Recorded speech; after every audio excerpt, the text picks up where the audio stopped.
mission des plus agréables, qui est de vous présenter nos vœux pour cette nouvelle année qui s'annonce aussi pleine de vie que la dernière. Bagnols est un magnifique village, tissé par l'enthousiasme, les projets et les initiatives de chacun. Car notre cher Bagnols n'a pas échappé cette année à son lot de rebondissements. Oui, comme une grande famille où chacun met la main à la pâte pour organiser des événements festifs, des actions associatives ou simplement pour partager un moment de convivialité. Mais Sandrine, comme une grande famille, comme toutes les grandes familles, il y a aussi des débats passionnés. Il y a des désaccords et des défis à relever. Mais vous le savez aussi bien que moi, Bagnols regorge de talents, de ressources, de bénévoles qui s'investissent, d'anecdotes à partager entre deux galets et de passions aussi bruyantes que les sirènes des pompiers. Et c'est dans cette diversité que l'on retrouve les richesses et le caractère unique de notre village. Ce soir, nous vous avons préparé un riche programme. Nous commencerons par le résultat des concours des maisons illuminées, des sapins recyclés, puis le résultat d'un tout dernier concours. Nous récompenserons 3 acteurs de la vie locale de Bagnols et les enfants du conseil municipal parleront de leurs actions. Puis viendra pour finir le fameux discours de Monsieur le maire. Pour clôturer la soirée, un apéritif dînatoire bien garni vous sera proposé par notre chef Bernard Collin. Vous pouvez l'applaudir d'ailleurs.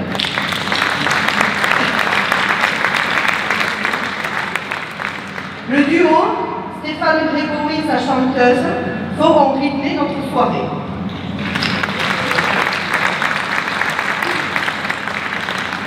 Mais avant de laisser place au film de rétrospective 2023, nous vous souhaitons une année de paix, de rire, de partage et surtout de moments précieux partagés ensemble.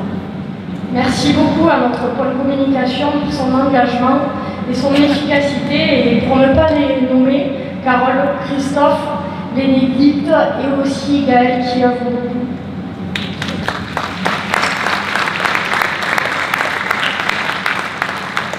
Bon, Clémentine, je pense qu'il est temps de demander aux différents conseils municipaux de venir nous rejoindre. Vous pouvez les applaudir. Alors, pour le conseil municipal des enfants, nous rejoignons Alizé Guiglione, Arthur Marco-Vermillard, Guillaume Donat, et Younes Layat, et pour le conseil municipal, à Florent, Guy Vino, Olivier Capet, Marie Graza, Olivier Lacaze, Guillaume Blavette, Josette Monté, Marie Jodiaz, Gérard Petit, Annabelle Bazzi, Didier Burka, Stéphane Boisard, René Salvat, Katia Del, Cédric Castella, Aurore Valenzuela, Alexandre Ortiz-Boudou, Ghislaine Ballesté, Fabrice Viginier, et sous un tonnerre d'applaudissements, notre maire Jean-Michel Sommet.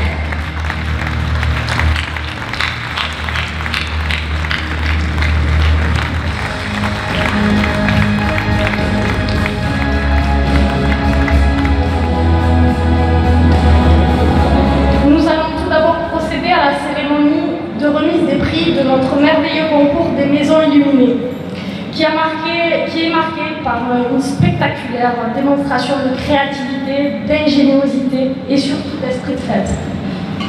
Chaque maison qui a participé est un témoignage du travail, du dévouement et de l'amour de la beauté de ces fêtes. Or, le but de ce concours n'était pas seulement de couronner les plus belles décorations de Noël.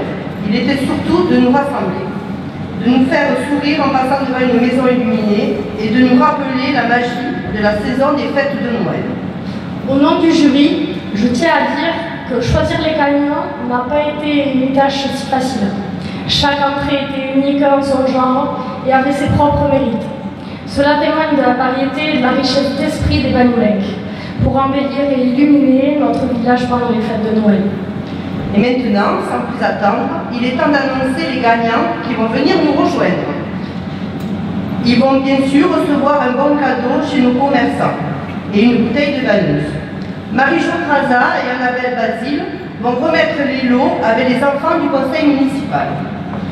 Pour le concours des maisons illuminées, premier ex aequo, Christophe Bustrel-Berland et Yann Michelotto.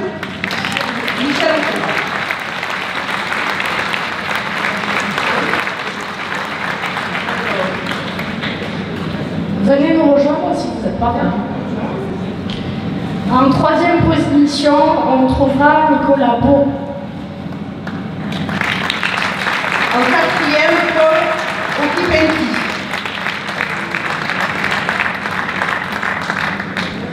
Je l'ai vu à Paul. Paul, c'est sûr, elle est là.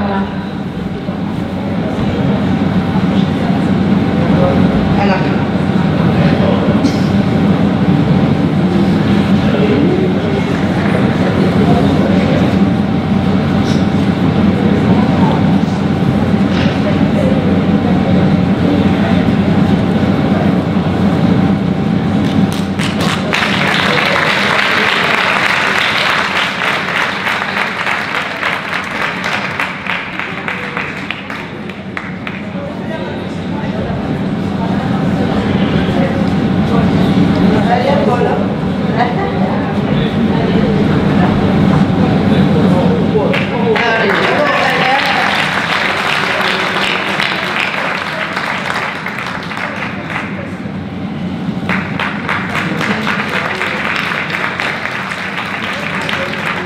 Nous allons maintenant passer au résultat de notre deuxième concours, qui est celui des sapins recyclés.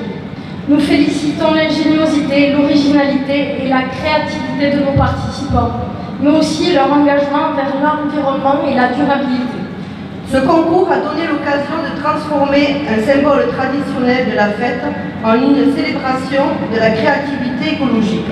Chaque sapin recyclé a raconté une histoire unique, révélant l'imagination débordante de ses créateurs et leur souci profond pour notre planète.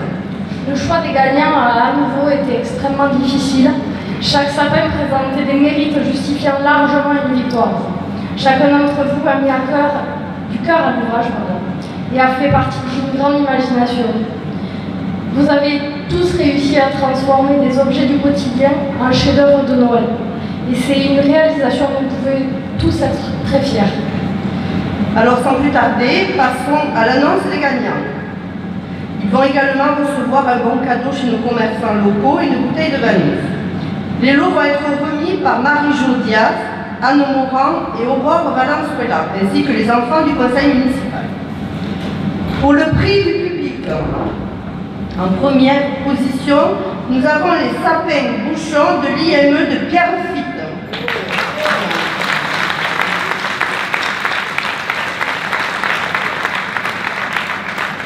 En seconde position, les lutins des Noix de Marie-Hélène Villarel. En troisième position, Flora Stans.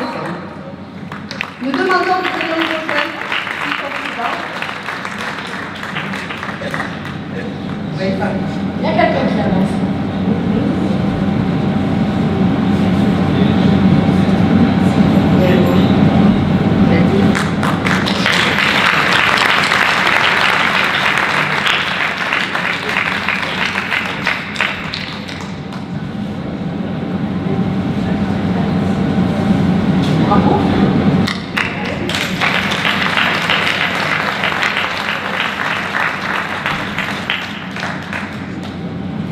Prix du jury.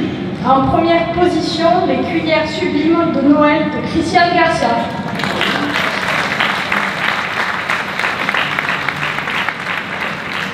En deuxième position, le sapin à lire d'Angèle Robertson.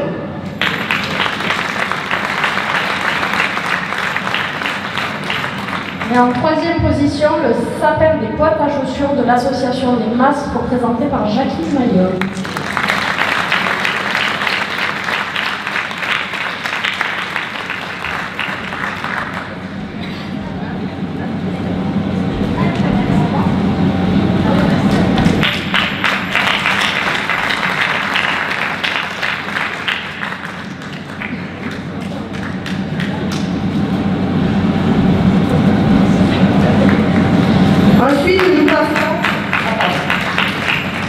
Ensuite, nous passons au prix de l'originalité.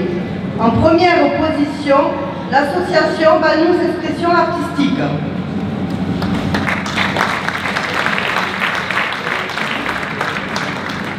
les enfants des assistantes maternelles. En troisième position, le fauteuil de Noël de la maison d'accueil spécialisée Solimar.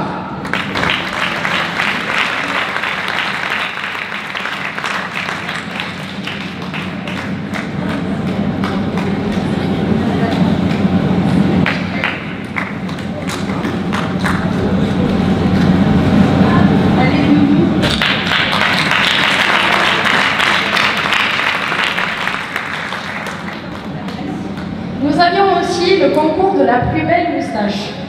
Vous avez pu le voir dans la rétrospective. Cette année, la ville de Bagnols-sur-Mer s'est engagée dans Octobre Rose et Movember. Ces deux événements qui permettent de sensibiliser le grand public à la prévention des cancers féminins et masculins. Nous remercions très chaleureusement tous les bénévoles et les associations qui se sont mobilisées à nos côtés. Deux chèques d'un montant total de 1 136,90 €. Oui, Clémentine. 1 136,90 € seront reversés au Centre de coordination Occitanie pour la prévention des cancers de la délégation des PO.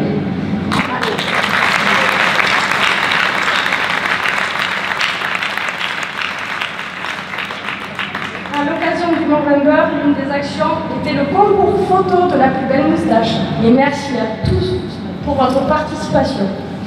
Le gagnant de l'édition 2023 est Beltan Play.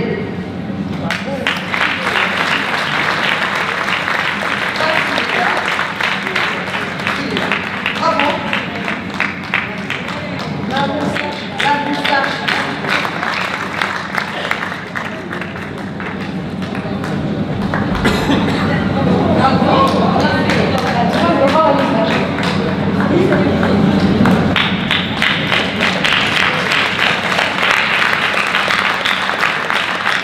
Félicitations à tous. Maintenant, nous allons passer à un moment très émouvant, qui est la remise des médailles. Claire, si je te dis feu, Grillade. non. Si maintenant je te dis pimpon, Je vois Pierre-Loup en fait. Pompier. bravo. La première médaille est décernée au corps des sapeurs-pompiers de Bagnols-sur-Mer. Je demande au lieutenant-colonel Guillaume Brunet, au chef de notre caserne Michel Diaz et aux pompiers présents de venir nous rejoindre. Vous pouvez les applaudir.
Il y en a deux qui sont en service, ils soignent le cuisinier. Donc s'il ne le soigne pas, on ne mange pas.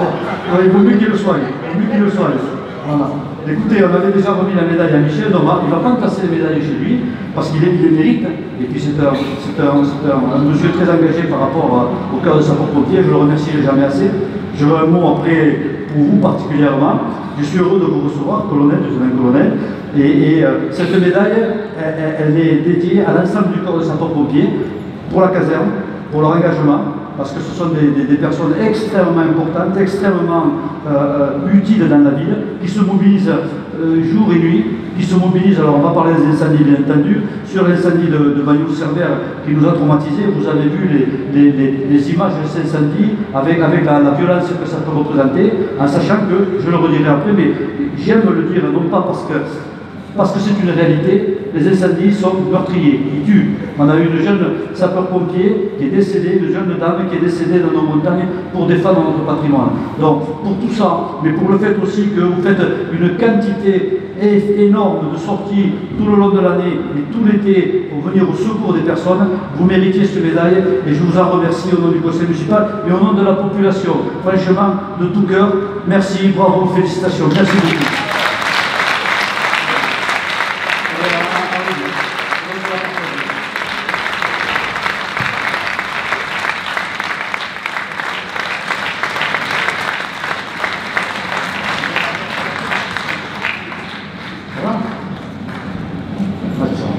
La deuxième médaille est attribuée à une bénévole d'association très active dans notre village. Sandrine, un petit indice. Elle nomme très souvent lors de nos rifles et elle est fan de l'USAP. Facile, facile. Je demande à Nathalie Comte de venir nous rejoindre.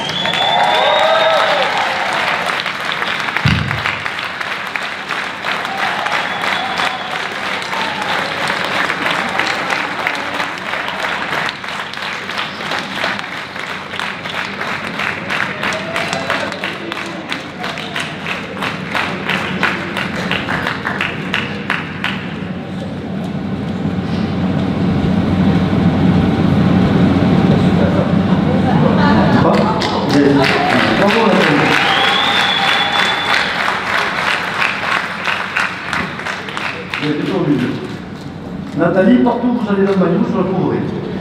Vous allez au club de 3e âge, elle y est. Elle n'a pas l'âge, mais elle y est. Parce qu'elle pense à un moment que c'est utile d'apporter son dynamisme pour les personnes âgées. Mais vous allez au camping, elle y est. Vous allez aux associations sur la plage, sur les chalets, elle y était. Vous savez qu'elle était partout. À la rifle, elle y est. Dis-moi encore, elle demande.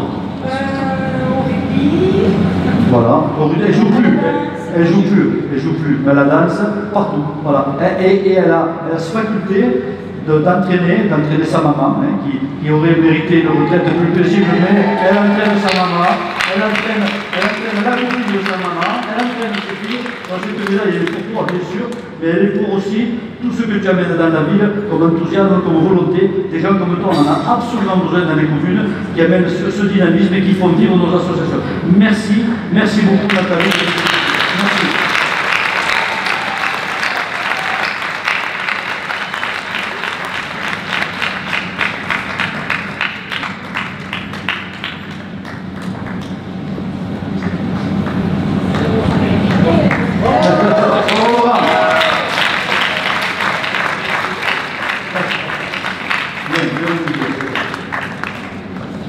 Je ne suis pas un coquin, j'essaie de remercier les personnes qui amènent à la ville et on l'a fait à travers Nathalie, à travers les pompiers et je tenais à le faire aussi à travers toi.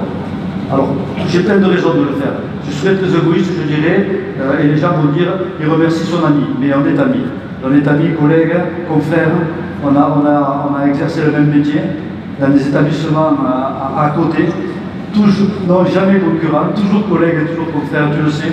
Et on s'est passé les clients, les trucs, les machines, quand on manquait de pain, on allait chercher. Ça a toujours pas bien passé, c'était merveilleux de travailler avec toi, avec tes parents aussi, bien entendu.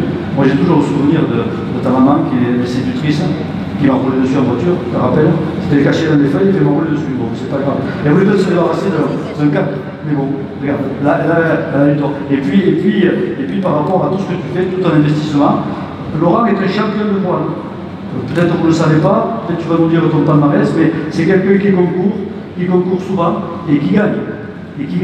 Donc merci Laurent de représenter la ville par rapport aux voiliers, aux compétitions que tu fais, mais aussi merci d'avoir pris le relais de ce CND, de le faire vivre et de faire que ce CND, il est maintenant ancré complètement dans la structure portuaire, il est plein de convivialité, plein d'amitié, ça permet aux plaisanciers de se retrouver, ça nous permet de dialoguer, toujours des fois il me reproche des trucs, bon, c'est Laurent, c'est mon ami, mais non, pas du tout.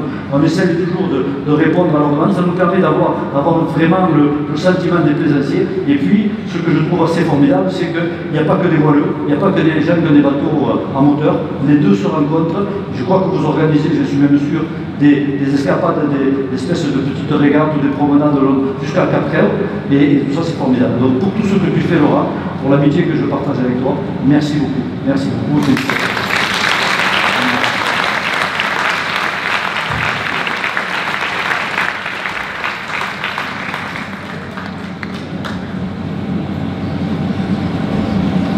Bon, mais place maintenant aux enfants du conseil municipal qui vont vous parler de leurs actions depuis leur élection.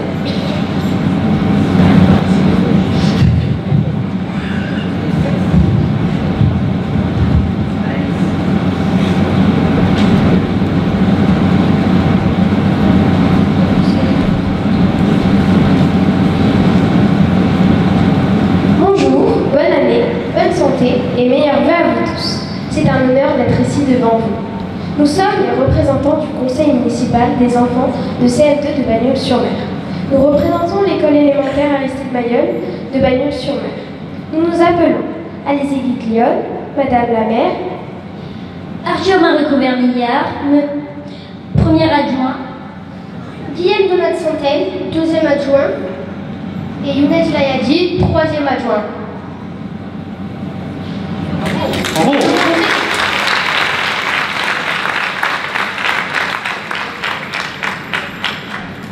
Le conseil municipal des enfants de CM2 sert à proposer des projets pour améliorer notre école, notre ville, même si elle est déjà somptueuse.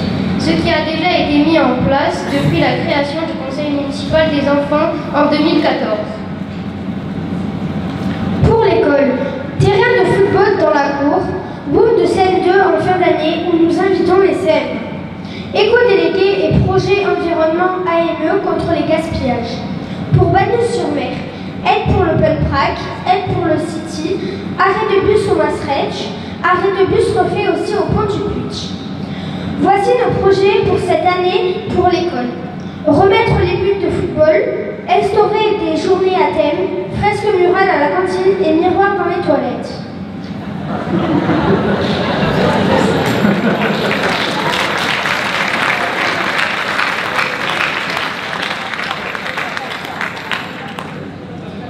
Voici nos projets pour cette année pour la vie. Favoriser les dons, boîtes pour les jeux de société, les livres, balles pour les jeux de plage, aménager un parcours santé, créer une communauté de gâteaux, réaménager l'ancien skatepark.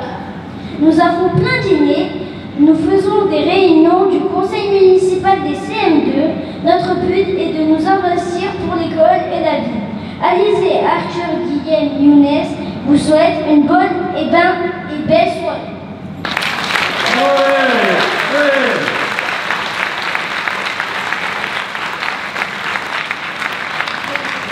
Bravo à eux parce que vous avez votre part. Et vous êtes très bien débrouillés. Bravo. Trop fort. Bon, on va peut-être lui laisser la parole, mais on hésite encore. Bon, à toi Jean-Michel. Allez, c'est à moi. Moi.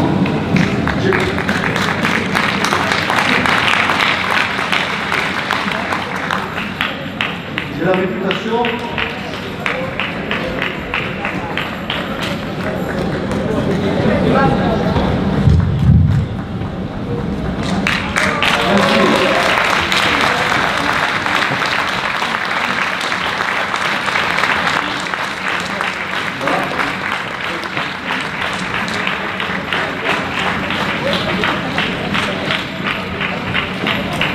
Allez.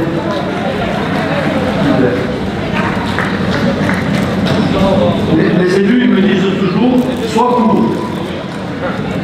Je sais pas. Voilà, donc je vous préviens avant, je serai un peu long. Donc j'ai vu quelques chaises libres, il y a encore quelques chaises sur le côté. Je vous invite à être prudent pour votre petite gambette et à prendre place. Il y a encore des chaises devant. Je vous laisse 2 petites minutes. Non?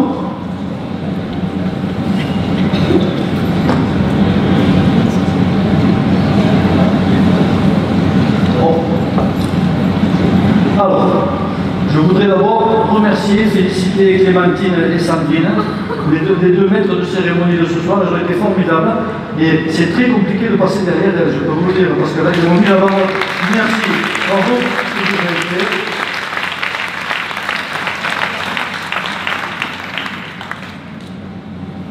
Mes premières paroles seront ce soir envers nos agriculteurs. Je voudrais leur dire à mon nom, mais à votre nom à tous, notre solidarité, tout notre soutien. S'il y a un lieu où le travail de la terre représente quelque chose, représente un engagement, un dur labeur, c'est bien ici, dans ce vignoble de montagne, pas ou très peu mécanisé. C'est là que le travail des hommes prend tout son sens. S'il y a un lieu où le travail des vignerons marque notre territoire, c'est ici, avec ses murettes, avec ses agouilles, où ces vignerons, depuis des générations, sculpteurs de montagne, ont dessiné nos paysages. Ces paysans, ce patrimoine commun, seuls les vignerons l'entretiennent. Et à présent, ils disparaissent. Ils disparaissent faute de revenus décents. Ces paysages participent, soyez-en conscients, on est tous en train de dire c'est notre patrimoine à tous, ça nous appartient. Bagnouz ne serait pas Bagnouz Collioure, la côte, Port-Ventre, Cerbère, sans ces murettes, sans ces vignes, et c'est en train de partir. Et ce patrimoine, seuls nos vignerons l'entretiennent, et ils sont en train de disparaître, ils sont en train de crever. Voilà. Donc moi je voudrais ici qu'on les applaudisse et qu'on témoigne de tout leur soutien à cette profession en 2015. Merci beaucoup.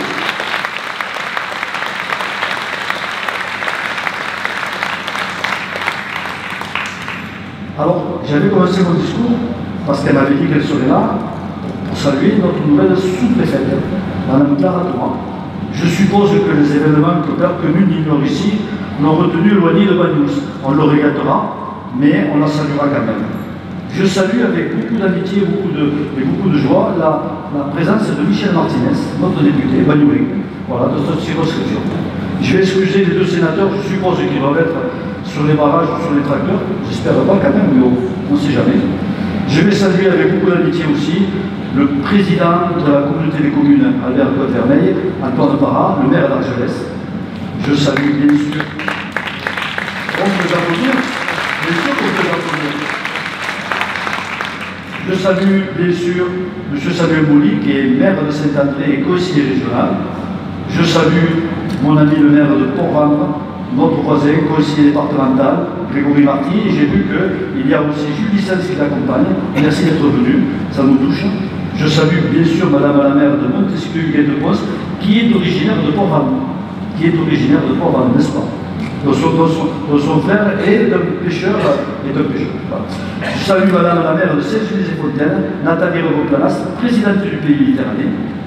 La maire de Bages, je suppose qu'elle est excusée. Monsieur le maire de Cerbère m'a envoyé un texto en me disant qu'il était cloué au lit avec une grippe.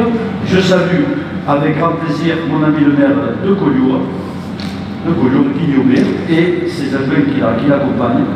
Bien sûr, je salue avec beaucoup de fraternité le maire de Sorel, Yves Portex, le maire d'Ortafa est excusé, le maire d'Elne n'est pas là. Je salue bien sûr monsieur le maire de la Roque-Zalbert, Christian Audet, monsieur le maire de Villon-Belmont, Christian Nifosi, et monsieur le maire de Paul-Delvire, Bruno Gall. Mesdames, messieurs, je salue exactement, et en même temps, les élus, l'ensemble des élus, conseillers municipaux et élus communautaires qui sont avec nous. Un bonjour, un salut à mon ami Serge Payares, président du Parc Marin et de l'Union des lignes portuaires d'Occitanie. J'ai salué monsieur le percepteur, en tout cas je l'ai croisé. Je n'ai pas vu monsieur le curé, mais il doit être peut-être en train de faire une messe. Mesdames, messieurs, les représentants des corps constitués, mesdames, messieurs, les représentants des associations, ô combien importantes, tant votre rôle, qu'il soit social, culturel, sportif ou simplement récréatif, nous touche. Vous êtes le moteur de notre vivre ensemble, celui qui nous permet certainement de vivre ces émotions, ces moments particuliers. Combien sommes-nous à nous rencontrer au sein de vos organisations, cherchant de l'aide pour certains, l'accompagnement pour d'autres, le plaisir de partager des instants festifs, la pratique d'une activité sportive ou récréative. Merci infiniment pour tout ce que vous faites et que vous apportez à notre vie. Mesdames, messieurs les représentants des forces de l'ordre, garants de nos libertés, femmes et hommes qui nous protègent, très souvent sur la sellette. Je salue Éric Barthes, représentant de la brigade de gendarmerie de Bagnouz-sur-Mer. Vous êtes bien sûr les policiers municipaux, vous êtes un défenseur de nos droits, de nos libertés, aux vastes missions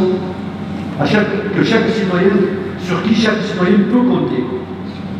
Et il n'y a pas de liberté sans sécurité et sans ordre.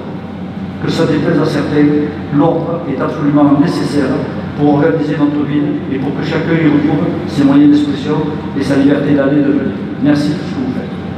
Je salue le lieutenant-colonel Guillaume Brunet qui est venu, ainsi que le chef de centre Michel Glass, les représentants des cœurs de sapeurs-pompiers, soldats du feu, secouristes en urgence, disponibles à toute heure du jour et de la nuit, nos anges gardiens, pour qui nous avons une grande reconnaissance.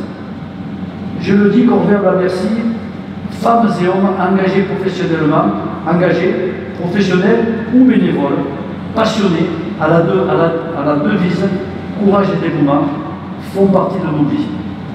Et vous êtes un exemple d'engagement citoyen. Et je salue la relève en même temps, ils sont venus sur scène, que vous formez, et je pense qu'il faut les encourager, les applaudir, des jeunes élèves sapeurs-pompiers. C'est votre relève pour demain, on en a tellement besoin.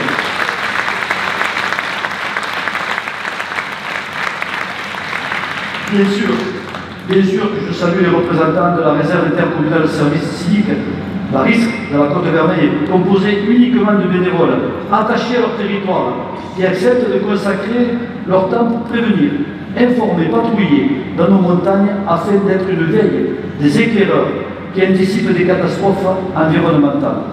Et je rappelle, je l'ai dit tout à l'heure, mais je pense qu'il faut qu'on l'ait vraiment en mémoire. Je rappelle que notre pays est notre patrimoine commun, et qu'il est fragile, notamment en ces périodes de sécheresse, de changement climatique. Et ces sécheresses successives occasionnent des incendies. Et ces feux, mesdames, messieurs, sont destructeurs. Les incendies de Cerbère et de Banyuls sur Pierrefitte, les paysages ravagés en sont et en resteront pour des années les témoins. Si malheureusement cette année, il n'y a eu aucune victime, rappelons-nous que par le passé et pas un passé si lointain, les incendies ont malheureusement tué une jeune femme, une jeune mère de famille, dans les collines entre Banyuls et Cerbère. Mesdames, Messieurs les représentants des sauveteurs en mer, vous faites partie de la grande famille de nos protecteurs. Vous qui prenez la mer pour sauver et ramener à bon port les navires en perdition, qui parfois par inconscience ou méconnaissance se mettent en danger. Ayons une pensée pleine de reconnaissance pour tous ces serviteurs du peuple, qui, pour nous secourir, ont péri en mission. Mesdames, Messieurs les médecins, pharmaciens, infirmiers, cabinets d'analyse, soignants, en tous vos grades et qualités, je voudrais vous saluer au travers de cette cérémonie des vœux. Vous exprimer au nom de la population toute notre sympathie, notre reconnaissance. Mesdames, Messieurs les enseignants, garants de la transmission du savoir, vous qui avez la lourde charge d'éduquer, de l'apprentissage de nos enfants, je tenais à vous témoigner toute notre reconnaissance. Je voudrais adresser nos chaleureux remerciements à l'ensemble des bénévoles, de toute association, parfois anonyme, qui œuvrent tout au long de l'année pour animer, partager, accompagner, faire acte de solidarité.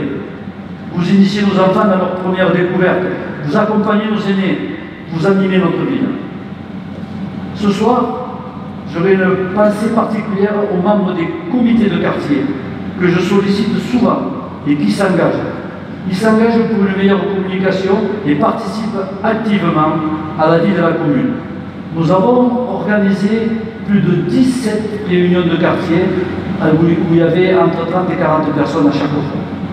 Nous avons pu échanger, partager et surtout intervenir sur de nombreux petits travaux que s'ils ne sont pas pris en considération, je peux vous assurer, ça empoisonne dans la vie de nos concitoyens. Quand on a un trou dans sa maison et qu'il n'est jamais réparé, eh bien à force on parle et à force on ne comprend pas qu'on puisse faire des grands travaux et qu'on ne puisse pas s'occuper du quotidien des gens. Et les commissaires de quartier nous permettent, nous mettent le doigt dessus, de pouvoir intervenir et de pouvoir être utile, bien entendu, à notre population. Mais nous faisons aussi part de nos projets, de nos inquiétudes, ou simplement nous parlons de notre vie. Sachez, mesdames, messieurs, que votre avis nous intéresse beaucoup. Il est un lien annuel ô combien important pour nous. Enfin, j'ai une profonde reconnaissance envers les personnels communaux. Rien ne serait possible sans leur engagement, leur professionnalisme. Ils sont au cœur de nos projets, toujours disponibles, empreints de cette noble mission d'assurer un service public de qualité. J'aimerais ce soir particulièrement saluer ceux qui, depuis les 10 ans de notre mandat, ont fait valoir leur droit à la retraite. Une retraite bien méritée. Je voudrais les remercier du travail accompli, leur dire que j'ai éprouvé beaucoup de plaisir et que j'ai beaucoup appris à leur côté. Si la ville a énormément progressé, nous leur devons. Nous le devons à ces équipes qui font partie et qui resteront toujours dans la grande famille des employés des collectivités. CCS, les autres services, avec plus de 5000 rendez-vous par an, le port, toujours au service des usagers, le camping qui n'en finit pas de progresser, nos personnels auprès des écoles, bien sûr les services administratifs et techniques, la police municipale, l'office du tourisme qui maintenant travaille en transversalité avec nos services en mairie, qui honore cette nouvelle mission. J'espère ne pas avoir oublié quelqu'un, mais vraiment, il mérite toute notre reconnaissance. Enfin, si je les cite à présent, et c'est que je veux les remercier particulièrement. Je veux parler de toutes ces personnes qui m'entourent, les élus du conseil municipal, qui chaque jour, dans leurs compétences respectives, m'accompagnent dans ce mandat. Leur dire toute ma reconnaissance pour le travail qu'ils fournissent. Leur dire publiquement que parfois l'engagement public est cruel, oui, cruel, et que les réseaux sociaux ne sont pas tendres avec eux, touchent leur famille, et que les commentaires sont de temps en temps à la limite à la diffamation. Calomnier, il en restera toujours quelque chose. Il n'y a pas de fumée sans feu. Tout le monde connaît ces adages. Et des fois ça fait mal. Ça fait mal souvent aux gens qui ne sont pas préparés. Nous vivons une époque où les réseaux sociaux, dits sociaux, ont pris une place prépondérante dans nos vies. Que ce soit dans notre vie d'élu ou notre vie personnelle ou professionnelle. Ils sont devenus un moyen incontournable pour communiquer, échanger et partager des informations. Et c'est à mieux. Et c'est à mieux. Personne ici, et moi le premier, ne remettait en cause le droit à l'expression. Bien au contraire. Nous nous battrions d'ailleurs pour que chacun puisse s'exprimer, et c'est ce qu'ont fait nos ancêtres. Malheureusement, pour certains, que j'appelle comme Antoine, je te peux copier des sachants, tu en as des sachants chez toi aussi, et moi aussi j'en ai. Ils sont devenus une tribune pour déverser leur haine, leur mépris envers les autres. Nous vivons une ère où tout le monde peut avoir une opinion, même sans en avoir la connaissance. La connaissance est nécessaire pour en parler, et c'est à mieux, parce qu'ils s'enrichissent. Les réseaux sociaux donnaient une voix à ceux qui n'en avaient pas auparavant, celle d'une belle opportunité pour ceux qui ont des idées innovantes et souhaitent les partager. Cependant, cela a ouvert la porte à nos faux experts, aux personnes mal intentionnées. Nous avons tous lu ces sachants, faux experts, faux directeurs sportifs, faux sélectionneurs d'équipe de France ou de rugby, etc., qui se proclament spécialistes en travaux publics, ingénieurs, juristes, ils savent mieux que les avocats. Ils avancent des postures, des jugements sans fondement et démolissent sans réfléchir aux conséquences qu'ils peuvent faire aux familles.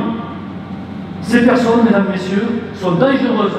Ce sont des gens dangereux, car elles propagent des informations erronées et peuvent influencer les autres d'une manière négative. En quelques clics, oui, parce que je pense que beaucoup d'élus ici, des fois on ne peut pas le dire, mais le dire. Antoine l'a dit, et moi aussi je veux le dire, parce que je pense qu'il faut en parler de ça.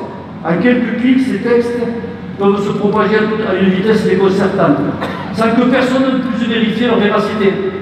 Ces rumeurs peuvent entraîner des conséquences désastreuses pour les personnes et leur entourage. Moi je suis mère, je suis un homme comme vous, j'ai une femme, des enfants, des petits-enfants. Qu'est-ce qu'ils ont fait? Est-ce qu'ils méritent d'être critiqués, traités, jugés? Ils sont adultes. Ces mêmes n'hésitent pas à s'immiscer dans la vie des autres, à critiquer leur apparence, leur vie personnelle. Ceci crée un état, un climat très très malsain. Et il est important de rappeler la citation de François de la Rochefoucauld qui disait, elle est très simple, on la connaît, la critique est aisée, la plus difficile. Surtout si elle émane de personnes qui ont dépensé leur énergie à critiquer et n'ont pas démontré grand chose. À mes amis élus, je Je veux leur dire que le mandat municipal est sûrement, certainement, le plus beau mandat. C'est un acte citoyen. Celui qui, en responsabilité, vous engage au service de votre commune, avec conviction, avec comme ambition améliorer la vie de ses concitoyens, tout en sachant que les décisions auront un impact sur le quotidien de chacun, prenant en compte toujours l'intérêt général, jamais l'intérêt particulier. Et c'est souvent ceux qui défendent leur propre intérêt particulier qui sont les plus revendicatifs, croyez-moi. Répondant à une charte éthique que nous avons tous signée, je vous engage, mesdames, messieurs, les amis, à persister, à aller au bout de nos convictions, avec force, avec détermination, avec courage, car les plus vertueux, les plus courageux, ce sont ceux qui agissent, pas ceux qui commandent. Et c'est un acte d'amour pour sa commune, pour ses habitants que vous portez. Soyez-en fiers. Merci pour votre confiance. Merci pour tout ce que vous apportez à notre belle ville.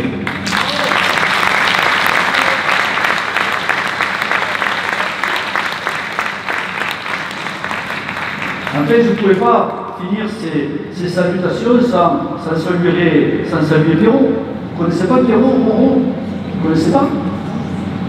Si je me permets cette familiarité, que je trouve déplacée, je tiens à vous le dire, elle s'adresse à celui qui, sur les réseaux sociaux, m'appelle Jean-Mimi, sur sa page de Facebook. Alors que je ne le connais pas, ce monsieur. Moi, jamais personne. Les gens qui m'aiment, ils ne m'appellent pas Jean-Mimi. Jean-Michel, ils m'appellent mon ami, mon amour, pour ma femme, mais par contre pas Jean-Mimi. Vous savez l'écrivain, vous ne connaissez pas cet écrivain qui, dans un rêve absurde, se prend pour Alphonse Daudet, des lettres de mon moulin, qui deviennent les lettres de mon casotte, avec, je le constate, un humour à la limite de la correction,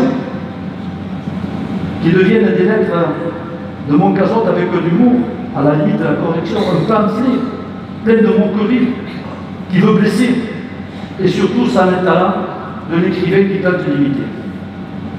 Alors je vais citer une amie qui disait « Celui qui est capable par son talent de saxophoniste, comme le souligne une amie qui m'est chère, de vider la place bondée du 15 août par son jeu de saxo. » C'est un espoir quand même.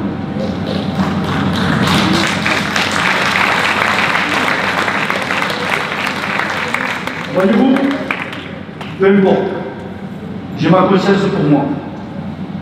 C'est filmé, il entendra. Notre différence, monsieur, c'est que moi j'agis avec conviction. J'ai fait de ma vie avec ses réussites et ses échecs. Et je n'ai pas toujours eu raison. Un chemin dans le respect, toujours en construisant, jamais en détruisant. Et vous, vous ne faites que critiquer, et encore bien mal, sans tenir compte du mal que vous pouvez faire aux familles. Imbu de votre triste personne que vous êtes, je ne vous envie pas, monsieur.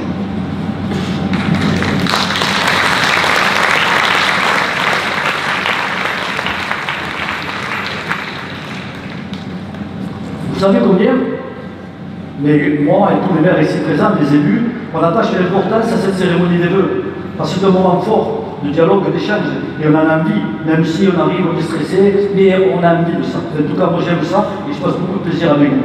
Elle nous permet de faire un point sur l'avancée de nos projets, surtout en toute transparence, de vous dire, aux concitoyens ce qui avance, ce qui bloque, et d'expliquer pourquoi.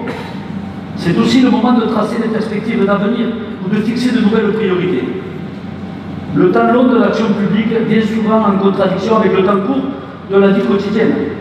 Et nous pouvons comprendre parfois vos impatiences, mais j'ai les mêmes. Et le mandat municipal de maire, et l'élu aussi pour eux, nous a appris une grande chose, la patience. La patience. Parce que quand vous faites un projet au début du mandat, bien beaucoup de chances si vous arrivez à le réaliser avant la fin du mandat. Et tout le monde ici le sait. Depuis l'élection de 2020, la crise sanitaire que parfois on a tendance à oublier, c'est curieux qu'on ait tendance à oublier. D'autres défis sont venus chambouler nos certitudes. La crise climatique qui s'accélère, la crise énergétique. La déstabilisation géopolitique mondiale et celle de l'Europe avec la guerre en Ukraine, bien sûr, ont pris une importance particulière qui influe obligatoirement, ne vous y trompez pas, sur nos politiques locales. Les conséquences sont importantes sur le prix des matières premières, sur les délais qui se rallongent, sur l'avancement de contraintes, davantage de contraintes administratives. À tout cela, il nous faut prendre en compte le prix à payer, du quoi qu'il en coûte. Donc j'étais partisan, mais maintenant il va falloir passer à la caisse, avec la raréfaction des subventions qui nous ralentissent dans l'avancement de nos programmes, de nos budgets. C'est pourquoi il nous paraît important de faire un point d'étape à cette fin d'année 2023. Sachez d'abord que notre détermination reste entière, nos motivations sûres, nos convictions intactes. Un retour en arrière pour nous rappeler ensemble combien furent rudes ces années, et depuis 2020. Dès le début des élections municipales, nous avons subi un confinement que nous pouvions imaginer. Nous avons dû faire face à une pénurie de presque tout, masques, vaccins, presque alimentaires. Notre priorité, des priorités, fut d'assurer la sécurité des habitants. Pour s'en rappeler, nous avons œuvré pour trouver des vaccins et inscrit plus de 80 personnes les plus vulnérables, que nous avons accompagnés en car pour être vaccinés dans le premier centre qui était mis en place sur la commune d'Argelès. Nous avons travaillé avec des associations, notamment avec l'association BEA et ses couturières, qui ont confectionné des masques en tissu que nous avons distribués gratuitement à la population. Ça a été un grand moment de solidarité. Et un grand merci à toutes ces personnes. Merci beaucoup pour tout ce qu'elles ont fait.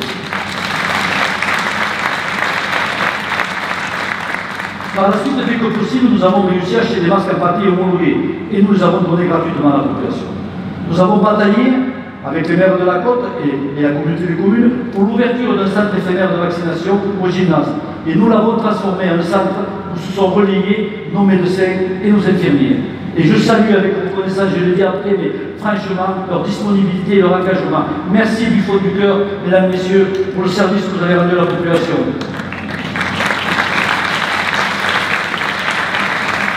Nous avons assuré, grâce à l'action sans faille de l'équipe municipale, la continuité du service public quand tout était fermé. Et Dieu sait si ça a été bienvenu et important. Là aussi, un grand merci aux équipes municipales, aux ateliers comme les équipes administratives. Ce fut 2 longues années où nos efforts furent concentrés sur cette crise. 2 longues années qui comptent dans un mandat. Il n'en fait que 6 de mandat d'année. Je rappelle que les travaux de mise en sécurité du port qui ont commencé, les alertes de la météo, avec la tempête Gloria, qui a détruit dès le début. On avait commencé à démonter le port, on a eu une tempête, elle a tout détruit.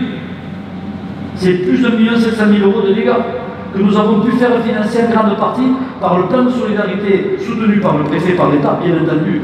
Mais 700 000 € sont restés à la charge de la ville. 700 000 €. Je rappelle l'interruption de plusieurs mois des travaux pour cause de Covid.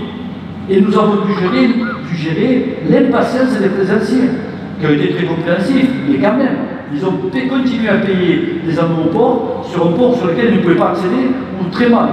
Merci, merci aussi. Merci pour l'équipe du port qui a fait un super travail de communication. Et je sais si de temps en temps, ils se sont fait un peu secouer. Néanmoins, nous avons toujours travaillé sur notre projet de territoire. Et nous avons souhaité l'enrichir. De nombreux travaux et équipements ont été réalisés durant cette année 2023. Je ne vais pas vous les énumérer, on va vous les passer en images. Ça sera plus digeste.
Thoughts are launching from my chest.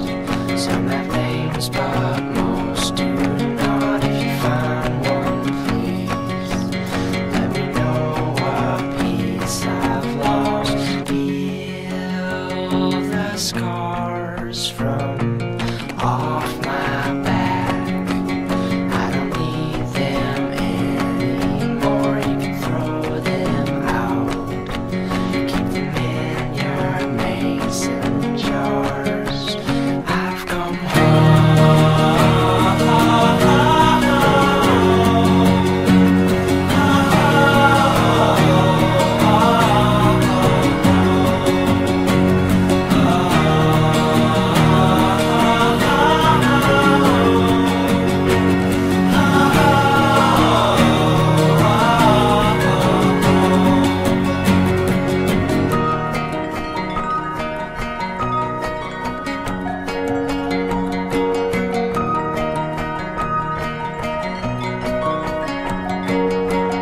all my nightmares escape my head.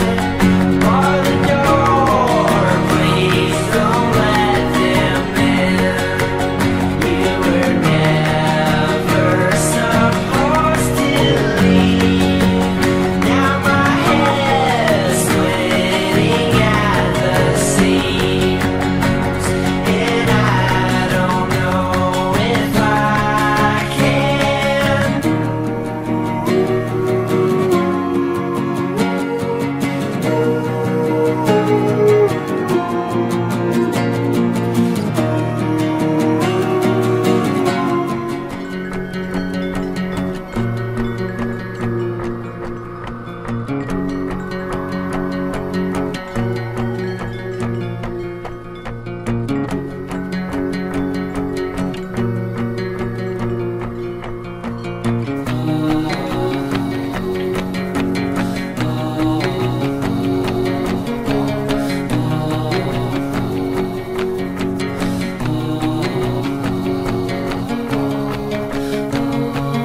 Sleep don't visit, so I choke on sun, and the days blur into one in the backs of my eyes, on the things I've never done. Sheets are swaying from an old clothesline, like a row of captured ghosts or old dead grass. It's never much, but we've made the most. Welcome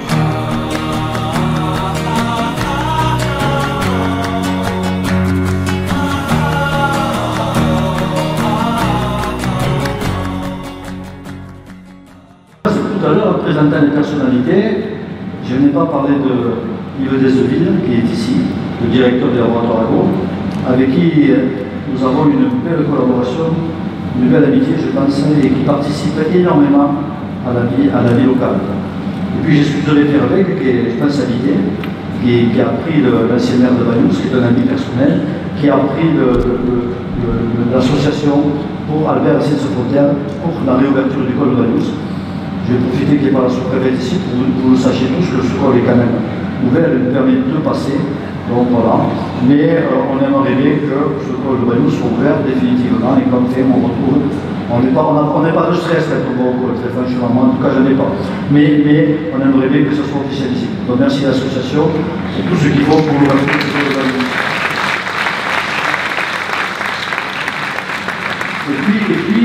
Et puis, je voudrais saluer aussi notre ami et la famille Fabregas Ludovic, qui actuellement joue une demi-finale de Coupe du Monde, je pense, c'est ça. D'Europe. On veut tellement qu'il soit champion d'Europe. Contre qui? Contre ce jour? Voilà, contre cela. Voilà. J'ai pas entendu. Voilà. Contre la Suède, voilà. Et puis j'ai vu que cette dame était là, et je crois qu'on n'avait pas de photo pour le présenter, mais aussi je voudrais saluer, avec beaucoup d'envie, la responsable, comment ça s'appelle cette dame? Petit festival. Razerka, qui nous fait le plaisir sur les 4 communes de la côte d'organiser ce petit festival qui a beaucoup de succès. Voilà, je pense que j'ai oublié personne. Si j'ai oublié quelqu'un, ne m'en plaignez pas, c'est pas volontaire. Les travaux de réalisation de nos maisons de retraite avancent. Les bâtiments qui abritent, vous avez vu quelques photos, la masse sont en phase de livraison et seront inaugurés début juin. Rapidement, les vieux bâtiments encore en service pour assurer la continuité du fonctionnement de la masse, dont l'ancienne cardiologie, sera à son tour détruite. Et je voudrais rappeler que la mairie n'est pas étrangère à ce maintien de l'emploi et de l'activité sur le centre et le marais. C'est important qu'on le sache, qu'on se le rappelle. Puisque nous avons œuvré avec les services de l'État et l'association gestionnaire à la construction d'un chenal que vous avez vu, rendant les terrains classés en zone rouge, risque d'inondation, en zone constructible. Le chenal, qui a remplacé un petit chenal qui faisait 1,80 m sur 1,50 m, il fait 27 mètres en bas et 27 en haut. Il a coûté 3 millions d'euros. Et sur le budget communal, il a été subventionné, je vous rassure, mais malgré tout, sur le budget communal, c'est 800 000 euros qu'a investi la commune pour maintenir ces 200 emplois sur le centre du Marais.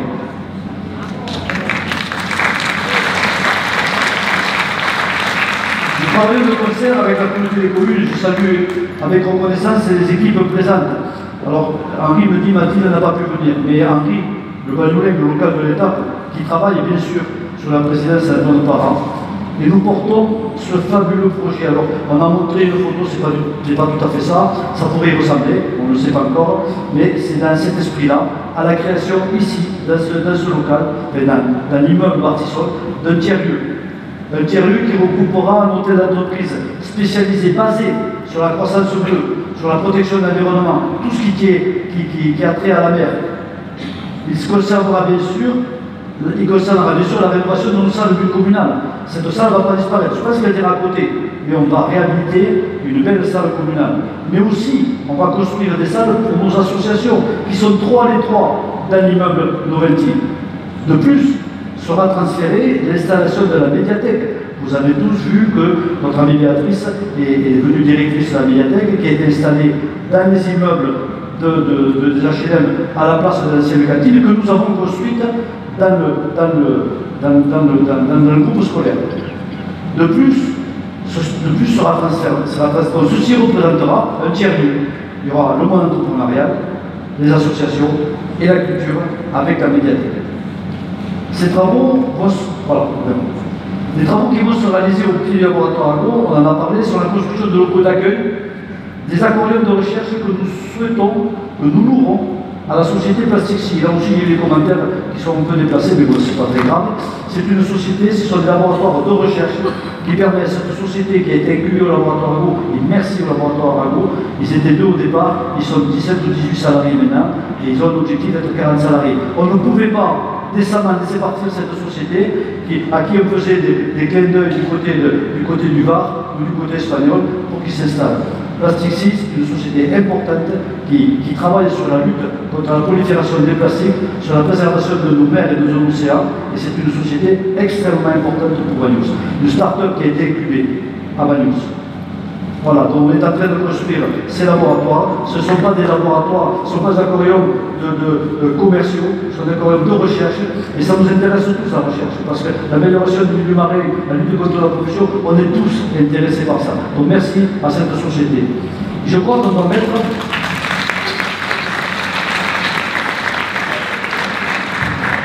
Carole, des projets du parking, c'est ça? Voilà. Donc je suis aussi heureux de m'adresser à vous ce soir pour évoquer le sujet sensible du moment qui a fait couler un peu de salive, qui a fait grincer les doigts et des claviers sur les ordinateurs, celui de la requalification et la transformation de notre espace méditerranéen. Un sujet qui nous tient particulièrement à cœur, qui provoque le débat, tant mieux, et je vous remercie de faire ce débat. Cela montre tout l'intérêt que vous portez à notre belle ville, par la transformation de cet espace multifonction au cœur de notre ville sur le front de mer. Vous le savez tous, le monde bouge et notre ville doit s'adapter. Elle est en constante évolution depuis des années. Il est de mon devoir de veiller à son développement harmonieux et durable. Cet espace multifonction est situé au cœur de notre ville. Nous en sommes tous conscients de l'importance de cet endroit, un véritable lieu de vie pour nos habitants et nos visiteurs. Un lieu qui soulève des passions, qui soulève des sentiments, parce qu'il y a aussi, en dehors de l'aspect économique, et l'aspect humain des personnes qui sont sur ce lieu. Un lieu chargé d'émotions, de souvenirs, de tranches de vie partagées. Un lieu d'apprentissage, de joie, de la mer, pour les apprentis faire de la voile ou de la plongée. Un lieu plus ludique de décontraction pour nos pétanqueurs qui viennent s'y détendre, s'y retrouver. Un lieu de travail pour de nombreux commerçants qui ont œuvré, qui l'ont animé, qui ont fait vivre en offrant un service de qualité. Comme vous le savez, ce projet de transformation porte sur plusieurs activités. L'amélioration du yacht club, où de très nombreux enfants, mais aussi adultes, découvrent la mer. Et quand le ministre est venu inaugurer le port, il y avait 170 enfants qui apprenaient la voile au yacht club ce matin-là. La requalification de notre vieux terrain de pétanque, qui en a tellement besoin. Il est très apprécié par nos habitants et prisé par nos touristes. D'ailleurs, Banous ne serait pas Banous sans ses jeux de boules. Il aura, parce que j'ai entendu des commentaires, il va être plus petit, il aura exactement la même surface. Il sera performant et les présidents de l'association ainsi que les membres assistent de temps en temps à nos réunions de chantier et pourront en témoigner. Ça sera le plus beau, excusez-moi M. Bernard, mes amis, ça sera le plus beau. Qui peut se targuer d'avoir un terrain de pétanque aussi grand, aussi beau au bord de la mer? On va créer aussi un espace de jeu pour nos enfants. Il sera aménagé et nous le souhaitons innovant et moderne. Les jeux gonflables et le manège retrouveront une place mieux adaptée. Et je pense qu'ils seront contents. Les deux petits snacks, restauration rapide, ainsi que les boutiques de vente de vin, de Banous bien sûr, et de Collioure, seront construites légèrement surélevées avec une belle vue sur le port. Et les bateaux, plutôt que de manger, de consommer ou de boire du vin autour de voitures au dépôt d'échappement, on verra la mer et les bateaux. Je pense que ça sera beaucoup plus attractif. Les îlots de fraîcheur, l'espace multigénérationnel seront aménagés afin que ce lieu soit réellement un lieu de rencontre et un lieu d'échange. Je tiens à préciser que ces travaux ont pour but de dynamiser notre ville, d'en faire une ville encore et encore plus attractive, où il fait bon vivre. En proposant cette diversité d'activités repensées, nous souhaitons offrir à chacun la possibilité de profiter pleinement de ce front de mer, quels que soient ses goûts, son âge, ses envies. Il est le dernier maillon, vous l'avez bien compris, entre la réflexion du front de mer, qui est à présent reconnu par tous, ou en tout cas par les gens de bonne foi, et la requalification du port, montrée en exemple dans tout le sud de la France. Et j'en peux à témoin mon ami Serge Payares qui le cite souvent.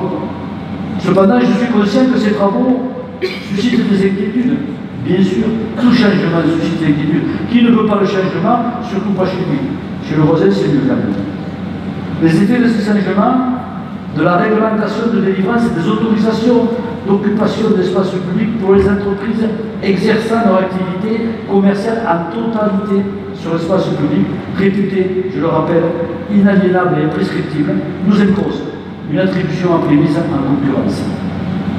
Car l'espace public appartient au public et ne peut être réservé à certains. Il est ouvert à tous. L'attribution, comme par le passé de gré à gré, est devenue impossible. Le difficile exercice pour nous de ne pas laisser les commerçants locaux de préserver nos finances par un juste prix qui correspond à l'activité déployée et celui d'une ouverture à l'activité et celui d'une ouverture à la candidature publique est une épreuve pour nous, croyez-moi. C'est pas simple à gérer, pas du tout, mais c'est aussi une épreuve pour nos amis commerçants. Mais nous ne pouvons qu'appliquer la loi. Comment pourrait-on faire autrement? Qu'auraient dit tous mes détracteurs si un jour un conseil municipal j'avais dit ce local il est pour un tel, ce local il est pour un tel, on aurait dit favoritisme, prise légale à l'intérêt, et j'aurais été dessus au tribunal. Donc j'étais dans la masse, soit j'attribuais comme ça et j'étais dans l'illégalité, soit j'attribuais à travers un appel d'offres ouvert à tout le monde, et j'espère que nos commerçants pourront y répondre et seront resservis là-dessus. En somme, cette transformation de l'espace multifonction au cœur de la ville est un projet très ambitieux. Comme fut celui du front de mer, j'en ai parlé, qui a permis d'améliorer la qualité de nos vies, qui a créé un lieu de rencontre où il fait bon vivre, comme celui du port, pour assurer la sécurité d'abord des personnes et des bateaux, et de faire de ce port plein centre-ville un lieu très attractif. C'est toujours avec la même conviction que nous travaillons sur l'économie de notre ville. Nos budgets sont bons. Nos budgets sont bons, vous pouvez le vérifier. Nous avons pas augmenté les taxes communales depuis notre élection. Nous avons complété nos recettes par des nouvelles ressources sur des budgets annexes qui ont plus que doublé au camping. Environ 300 000 € de participation au budget communal, qui vient conforter notre budget général. Tout comme l'accroissement des zones de stationnement payées en grande majorité par nos amis touristes et dont les résidents de Bagnols, je le rappelle, bénéficient d'un forfait extrêmement bas, ce qui représente 400 000 € de recettes de plus. De plus, en décembre, comme la loi nous le permettait, en zone tendue de logement, zone économique, zone touristique, nous avons voté, oui, on le revendique, nous avons voté une taxe majorant la part communale sur la taxe d'habitation des résidences secondaires. Ceci va représenter, pour nos amis qui ont des résidences secondaires, environ, je fais une moyenne, ça va environ 200 € pour chacun de ces logements. Nous l'assumons, je l'assume. Vous savez tous, toute ma vie j'ai vécu du tourisme. Vous considérez que je suis un homme de tourisme. Par contre, il nous est apparu, en tout cas il me paraît normal, que nos amis touristes et propriétaires de résidences secondaires participent à l'effort, toujours pour mieux accueillir nos visiteurs, pour rendre la ville plus attractive, pour fournir toujours plus de services de sécurité. Il faut qu'on ouvre les plages plus longtemps, on doit mettre plus de personnel à l'entretien de nos rues, de nos routes. Ces charges doivent être réparties, elles ne peuvent pas, et ça serait juste, seulement être assumées par les habitants de Bagnols.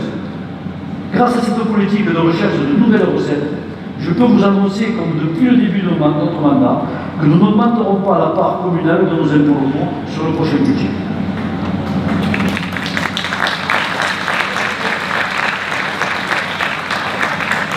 Nous avons travaillé sans cesse pour soutenir en priorité la création d'emplois. C'est avec la même conviction que nous sommes très engagés aux côtés du syndicat du cru, les vignerons sur mer. Nous avons accompagné dans leur action Vendange en Fête, qui fut une grande réussite, avec cette année de nombreuses participations, notamment au village vigneron qui a un succès énorme et toujours aussi dynamique. Nous intervenons, sachez-le, avec le plus de rapidité possible pour entretenir nos pistes de vigne, parce que nos vignerons sont à la peine. Et quand je vois qu'on va chipoter parce qu'il y a un tonneau par-ci, un tonneau par-là sur le trottoir, franchement, nous avons enrichi notre projet de territoire dans la démarche d'aider, objectif développement durable, avec comme principe positionner l'humain au cœur de nos actions. Pour nous, pas de développement si nous ne pouvons maintenir nos jeunes au primo excellent. Le projet du lotissement communal tant attendu, qui a pris beaucoup de retard, nous interpelle. La flambée des prix liés aux matières premières, et notamment sur les travaux d'aménagement, nous contraignent extrêmement. Les nouvelles règles, notamment sur la non-imperméabilisation des sols, est un vrai casse-tête et surenchérit encore les prix. Une vraie réflexion s'impose. Compte tenu de ces changements, nous ne manquerons pas de faire une réunion publique pour vous en informer.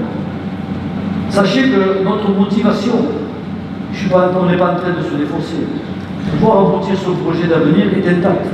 Et nous travaillons sur des solutions innovantes, notamment pour nos primo-accédants.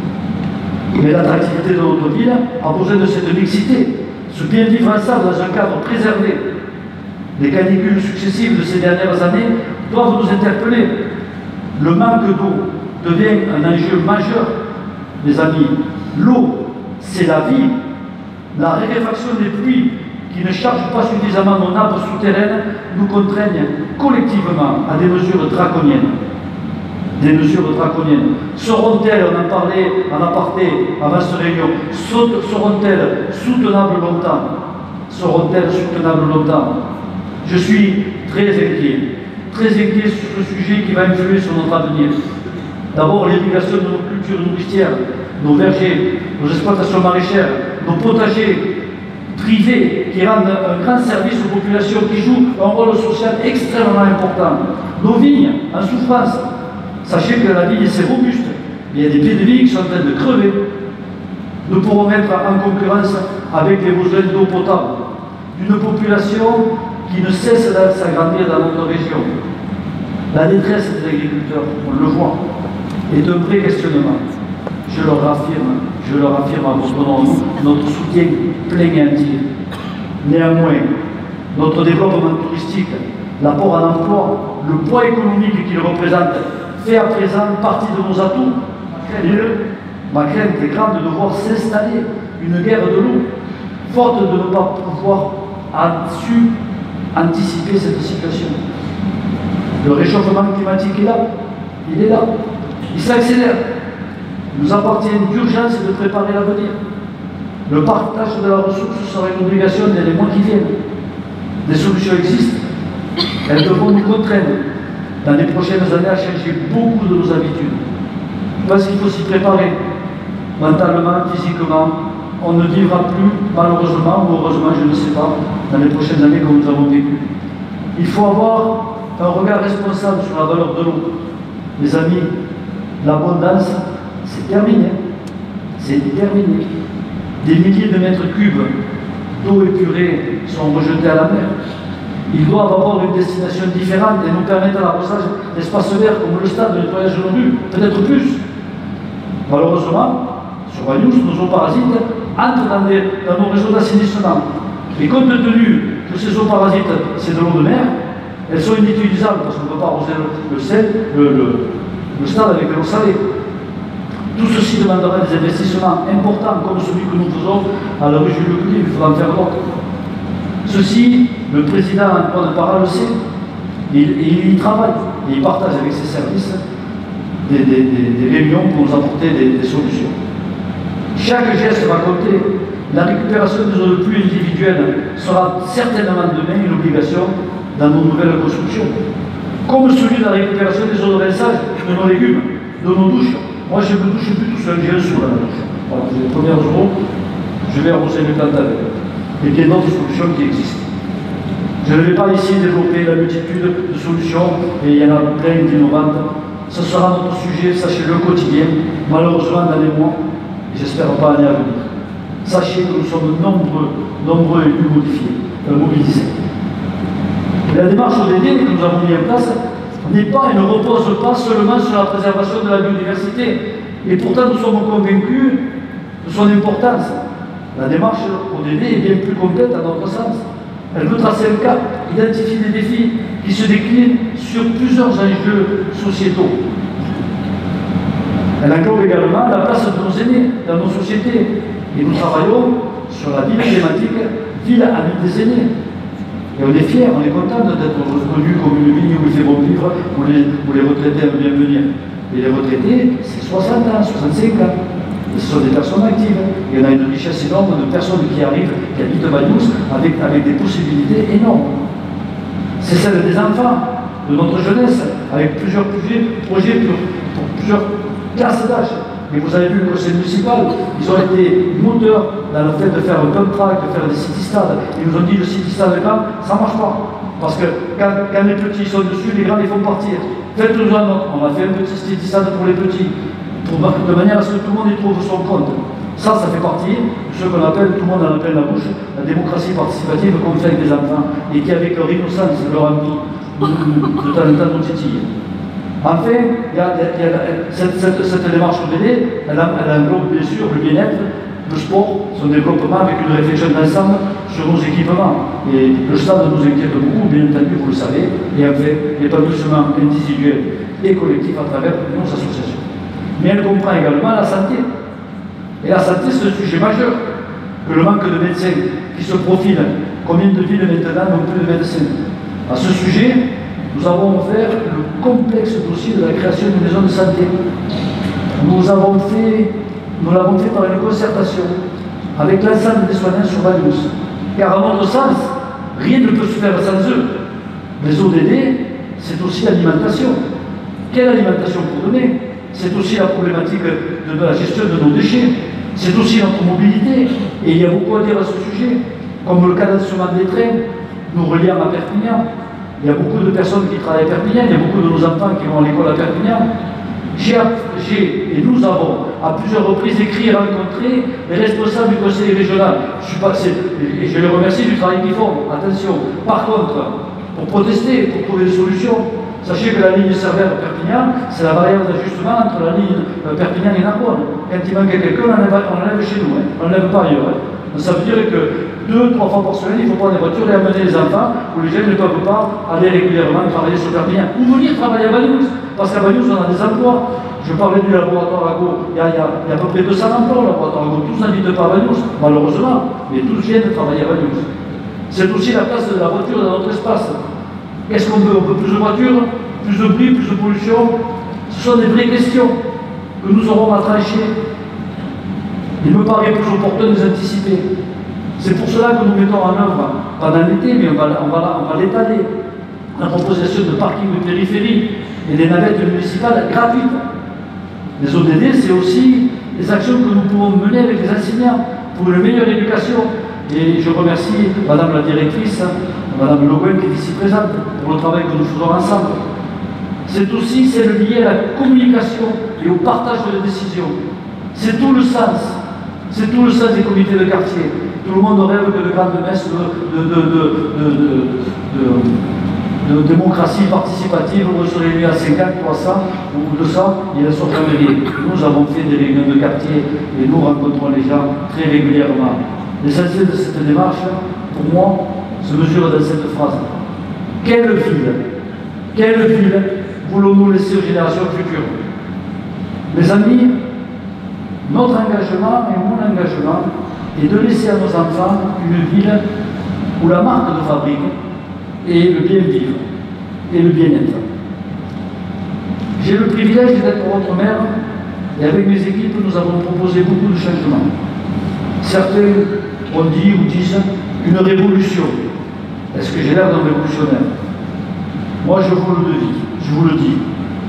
Notre devoir est de préparer notre ville pour le futur, par une évolution paisible, mais réelle.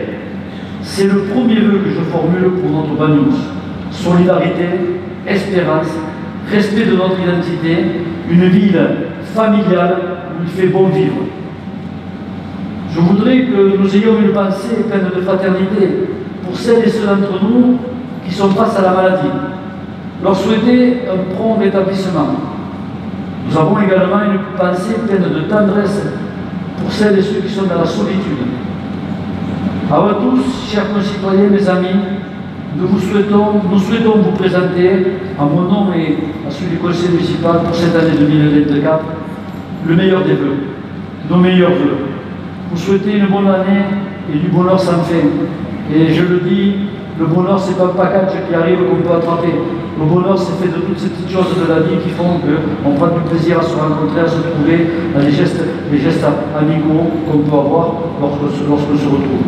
Vous souhaitez que chaque jour soit rempli de joie, d'amour, de prospérité pour vous et pour vos proches. Je souhaite que cette nouvelle année soit placée sous le signe de la bienveillance,